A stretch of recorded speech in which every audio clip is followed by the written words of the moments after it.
Es siempre un motivo de particular agrado venir a Valparaíso. Yo estudié, como se ha recordado aquí, trabajé muchos años en la Universidad Católica de Valparaíso y esa es la razón por la cual veo en la sala algunos amigos, compañeros de universidad o alumnos. Y recuerdo que cuando hace 9 años fui nombrado ministro del Tribunal Constitucional, la primera actividad a la que fui invitado fue una actividad también de la Academia Parlamentaria, o creo de los abogados, de comisiones, a que vine a estar una mañana en Valparaíso. Ahora que estoy casi al terminar en el Tribunal Constitucional, nuevamente he sido invitado y es por ello un motivo de particular satisfacción. Al requerírseme que hablara sobre el bicameralismo y unicameralismo, no he podido por menos recordar que, y hace 40 años, cuando elaboré mi tesis doctoral en la Universidad de Navarra, en España, fue sobre el Senado en España. En esa época era una institución histórica que después fue restablecida. Y ello me llevó a estudiar sobre todo el bicameralismo en el siglo XIX. Y el bicameralismo ha sido siempre, en la época contemporánea, cada vez que se ha discutido un nuevo texto constitucional, uno de los puntos más polémicos, por un doble motivo. Uno, al adoptarse la decisión fundamental en torno a la configuración del Congreso Nacional, Parlamento, como se llame según los países, el Poder Legislativo, si tendrá una estructura unicameral o tendrá una estructura bicameral. Y si la razón se inclina por esta última opción organizativa, el bicameralismo, a su vez surge la discusión cómo se estructurará una y otra Cámara y cuáles serán sus facultades. De modo que no es extraño, sino una constatación una vez más de esta, podemos decir, permanente actualidad de la discusión en torno al bicameralismo y a la organización de la Segunda Cámara, que en momentos como los que vivimos en Chile, en que vuelve a ponerse en la discusión o una reforma, una elaboración de una nueva constitución, surja con fuerza el tema de una o dos cámaras. Esta permanente, podemos decir, preocupación por la configuración del Parlamento hace que los argumentos y razones que se esgriman o se traigan a colación o se recuerden no puedan ser en verdad muy originales, porque todo o casi todo se ha dicho en esto. Si una, dos cámaras, cuáles son sus ventajas, cuáles son sus inconvenientes, y si son dos cámaras, cuál será el principio organizativo a adoptar. No hay que esperar, yo por lo menos no tengo argumentos originales que vayan a marcar, ¿no es cierto?, ni muchísimo menos una época en el debate sobre el bicameralismo, que es un tema que siempre me interesó en su momento al elaborar mi tesis doctoral y me ha interesado a lo largo de mi larga docencia en Derecho Constitucional.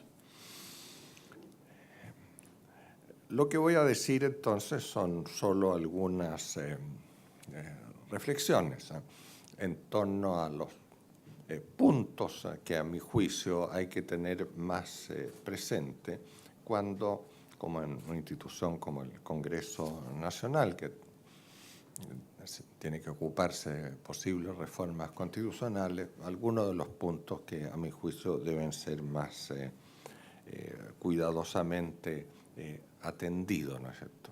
Recalcando que no voy a decir seguramente nada original. En primer lugar, y en esto coincido con lo que dijo el senador Larraín en la exposición que escuchamos rato atrás, ¿no es cierto? Y también algunos de los introductores a este seminario, a esta jornada de estudio. Hay que insertar el tema de una o dos cámaras en relación con la forma de Estado y la forma de gobierno que se establezcan en un país.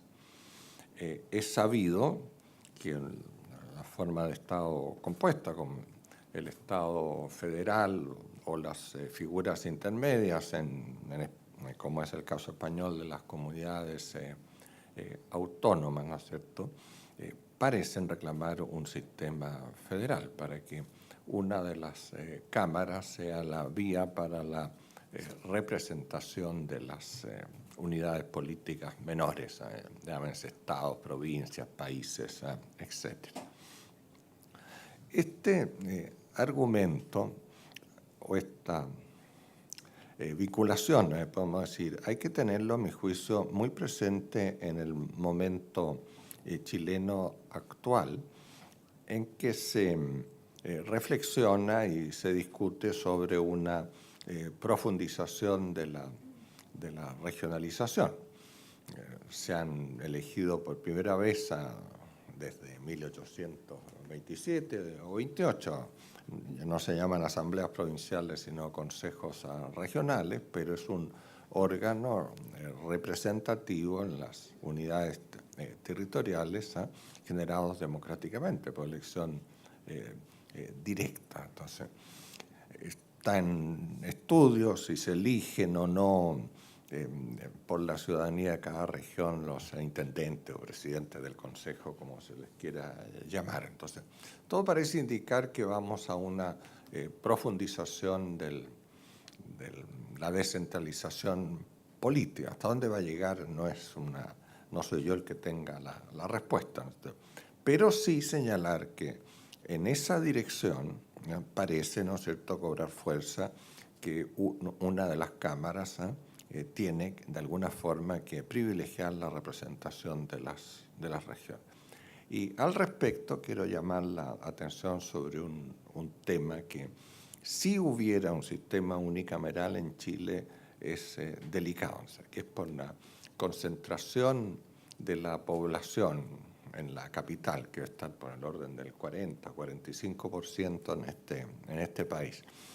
Si es una sola la Cámara, aunque haya algunos ajustes territoriales en cuanto a la elección de los representantes, no pueden ser muy amplias las correcciones. Entonces se corre el riesgo que la Cámara única sea un reflejo de la capital del país.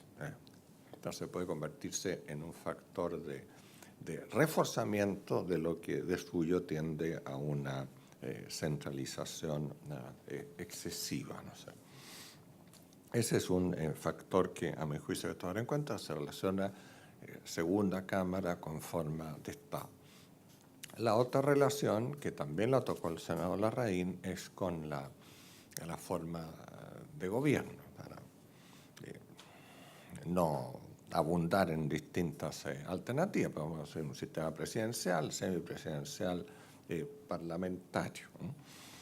Si el sistema es parlamentario o semipresidencial, como es el caso francés que tantas veces se recuerda en Chile, de ser un sistema bicameral, ahí claramente una de las cámaras tiene que tener un relieve político mayor que la otra. Es una cámara que está destinada a dar y negar la confianza al gobierno, al primer ministro y a sus colegas de gabinete. Es un factor muy distorsionador y que dificulta mucho la formación de gobiernos cuando las dos cámaras tienen el carácter de cámaras políticas, que es lo que sucede hasta el día de hoy en Bélgica, y entiendo que es lo que en Italia o se ha corregido o está por corregirse en estos momentos. Porque, como digo, si forma de gobierno es parlamentaria o semipresidencial, ahí de haber dos cámaras tiene que establecerse una asimetría entre una y otra para evitar los temas de la doble confianza política. Puede ser una cámara, efectivamente, en un sistema parlamentario.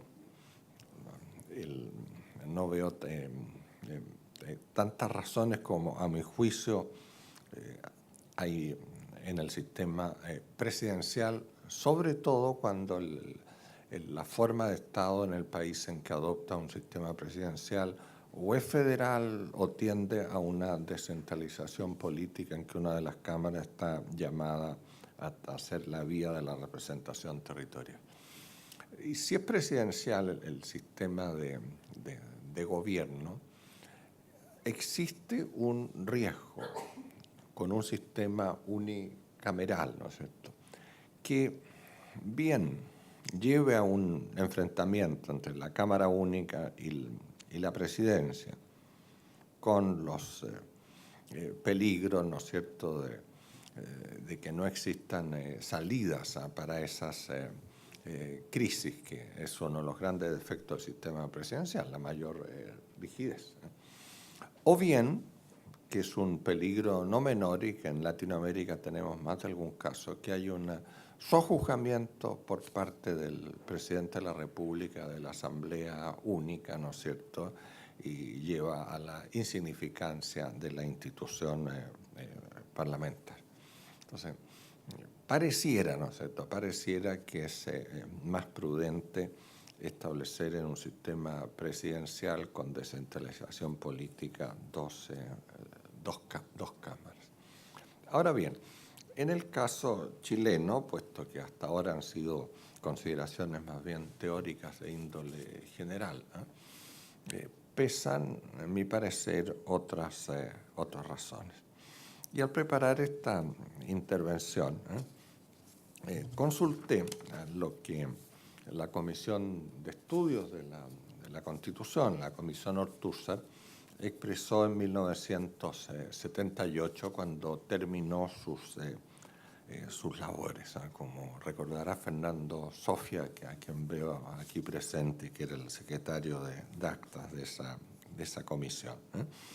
Entre otras razones, a la Comisión de Estudios señaló que la composición bicameral era la tradicional en Chile y que la experiencia de más de siglo y medio en general era positiva en pro del bicameralismo.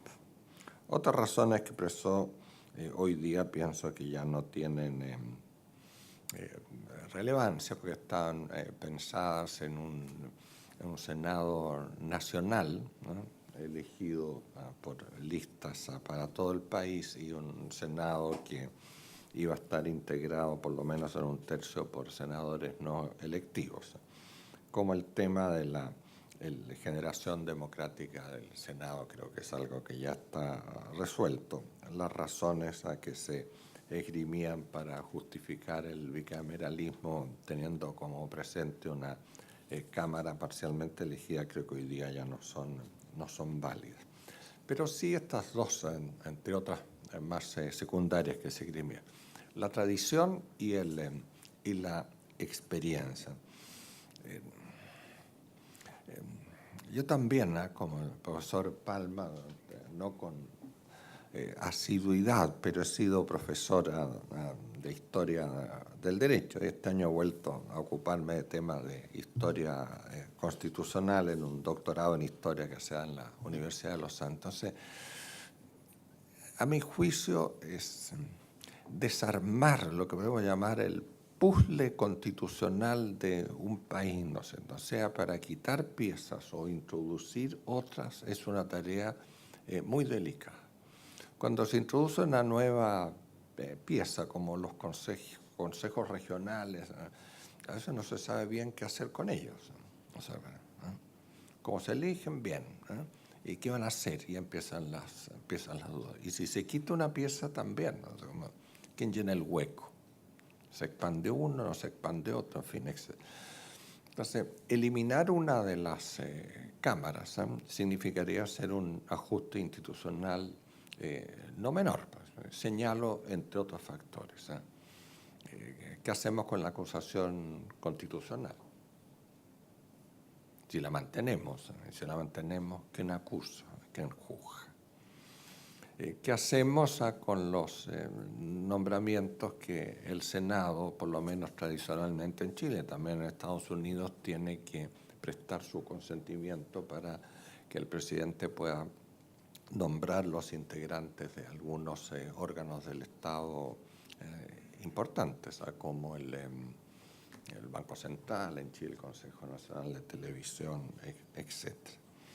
Entonces, ese es un punto que hay que tener en cuenta, o sea, la continuidad institucional de los países es un factor no menor, sobre todo cuando se trata de instituciones arraigadas y que tienen en Chile una existencia casi bicentenaria. Y el otro punto es la experiencia. En los 9 años que me ha tocado ejercer, desempeñar el cargo de ministro del Tribunal Constitucional, al ocuparnos de viendo los controles obligatorios de la ley orgánica constitucional, viendo en medida los requerimientos parlamentarios, uno se da cuenta que los proyectos de ley son modificados a veces sustancialmente en el primer y en el segundo trámite constitucional. Entonces, ahí hay una evidencia, ¿cierto? No es una reiteración o una repetición de la discusión en general y en particular que se repita. De modo que uno dijera verse irrelevante la segunda cámara. Y aquí creo yo que estaría el argumento de mayor peso que pudieran dar los defensores de los sistemas unicamerales, que la segunda cámara fuera irrelevante, que prácticamente se limitara a una corrección de estilo o en asuntos menores de lo que la primera ha decidido. Es lo que yo he escuchado a algún profesor español al referirse al actual Senado español, que fue restablecido después de un largo interregno de más de 40 años en la Constitución de 1978, que decía el Senado es prácticamente una cámara para corregir el estilo de las leyes. No sé si será exagerado ese juicio, no me consta personalmente. Pero en el caso chileno, claramente, la segunda cámara no es una cámara de corrección de estilo, sino una revisión profunda de los proyectos de ley aprobados en la primera cámara. Estas son entonces a las reflexiones que yo quería traer a cuento al participar en este interesante seminario, del cual agradezco mucho que se me haya invitado. Muchas gracias.